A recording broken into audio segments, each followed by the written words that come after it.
7 মে রাত পাকিস্তানের আকাশে বেজে উঠল যুদ্ধের সুর। শত্রুর আক্রমণ, আকাশ সীমায় প্রবেশ করেছে শত্রুপক্ষের বিমান। ভারতীয় রাফাল যুদ্ধ বিমান পাকিস্তানের আকাশে প্রবেশ করতেই বদলে যায় পরিস্থিতি। হাই অ্যালার্ট জারি হয়ে যায় সামরিক ঘাঁটিগুলোতে। কিন্তু শত্রুপক্ষ জানত না পাকিস্তানের হয়ে ককপিটে বসে আছে এক সাহসী নারী, স্কোয়াড্রন লিডার আয়েশা ফারুকি। অনেকেরই ধারণা রণক্ষেত্র কেবল পুরুষের জন্য, কিন্তু এই ধারণা পুরোপুরি বদলে দিয়েছেন পাকিস্তানের আয়েশা ফারুকি। একজন নারী হয়েও রণক্ষেত্রে এমনভাবে শত্রুপক্ষের মোকাবেলা করেছেন যা হার মানাবে পুরুষকেও। পাকিস্তানের ইতিহাসে তিনিই প্রথম নারী যিনি শত্রুর বিমানকে ভূপাতিত করে রক্ষা করেছেন নিজ দেশকে।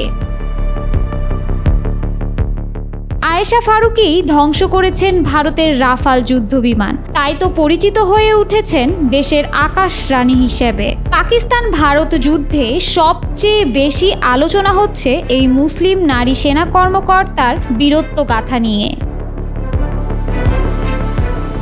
কেবল পুরুষরা নয়, সামরিক ক্ষেত্রে যে নারীরাও সফলভাবে শত্রুকে কড়া জবাব দিতে পারে এর বড় উদাহরণ হয়ে থাকবেন আয়েশা। ভারতের আচমকা আক্রমণেও ঠান্ডা মাথায় স্ক্রিনে চোখ রেখে নিখুঁত নিশানায় আঘাত করেন তিনি, আর এতেই কুপকাত হয়ে পড়ে ভারতের শক্তিশালী রাফাল যুদ্ধ বিমান। আকাশে বিস্ফোরিত হয়ে ছিন্ন ভিন্ন হয়ে পড়ে বিমানটি। আয়েশার সাহসিকতা ও প্রতিশ্রুতি সারা বিশ্বে প্রশংসিত হচ্ছে। যুক্তরাষ্ট্র, ব্রিটেন, তুরস্ক সহ বিভিন্ন আন্তর্জাতিক সংবাদ মাধ্যমে তার বীরত্বগাথা প্রকাশিত হয়। পাকিস্তানের প্রধানমন্ত্রী নিজে তাকে ফোন করে অভিনন্দন জানান এবং প্রতিরক্ষা মন্ত্রণালয় ঘোষণা করে যে তাকে জাতীয় বীরের সম্মানে ভূষিত করা হবে। আয়েশা পাকিস্তানের যুদ্ধবিমানের প্রথম নারী পাইলট। 2013 সালে তিনি প্রথম নারী হিসেবে পাকিস্তানের বিমান বাহিনীর যুদ্ধবিমান চালানোর অনুমতি লাভ করে, যা ছিল দেশটির সামরিক ইতিহাসে এক যুগান্তকারী ঘটনা। তার হেলমেটের ভেতর থেকে উকি দেয় জলপাই রঙের হিজাব। পাকিস্তানে গত এক দশকে বিমান বাহিনীতে মাত্র 19 জন নারী পাইলট হয়েছেন।